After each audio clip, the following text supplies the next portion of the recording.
you, Noelle, and I also want to thank you for your extraordinary leadership of this organization over the past 24 years. And belated, I guess I'm off by a year, belated centennial anniversary. And you look at the history of this organization, it was really founded in the premise that enlightened citizens and people who look outwardly at the rest of the world will be far better as far as being stewards of our planet.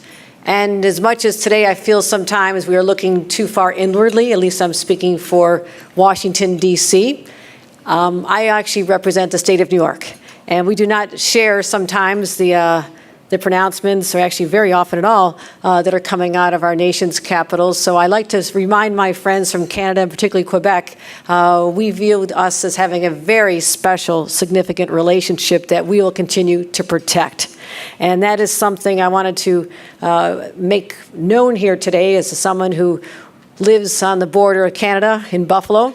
In fact, I look out my window and I can see Canada from my house. And so I know a lot about Canada as a result.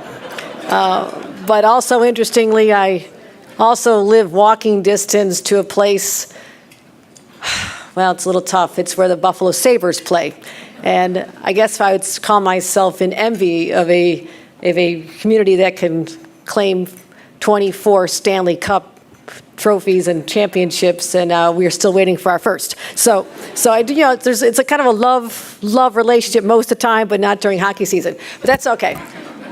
I do have such an affinity for the people of Quebec, and they were so welcoming to me when I went one of my very first visits outside the country as Lieutenant Governor, first elected in 2014, just months after I took office as partner with Governor Cuomo.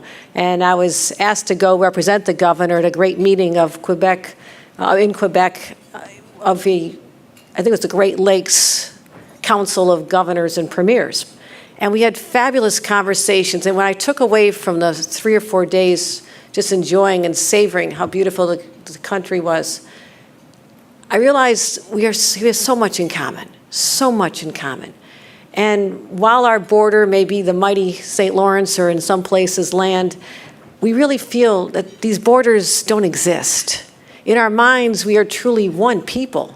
And it's not just the trade that we have that is so important, particularly to our North Country, the jobs that are created from the phenomenal companies from Quebec that are manufacturing buses and transportation and aerospace technology in our communities. It's also just the shared values of looking out for each other, but also the values of protecting our environment. And that is why I'm so pleased that we were able to have a phenomenal conversation with the Premier just before we came here today to talk about these shared values and how we have a moral responsibility as enlightened individuals who occupy North America to do our part to reduce our carbon footprint and to focus on renewable energies. And maybe I'm a little sensitive to this because I got my driver's license in the height of the OPEC energy crisis and we couldn't get gasoline on certain days of the week. Anybody old enough to remember this? And I remember Jimmy Carter pleading with all of us, turn out the lights when you leave the room, walk places, just focusing on our responsibility as citizens. So I've always been steeled with the responsibility in my mind that each of us needs to make a difference.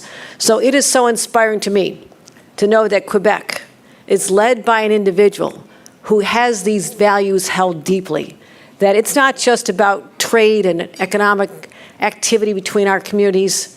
It's also about what we can do collectively to hand off Quebec, New York State, and indeed North America to the next generation, having been good stewards of the environment.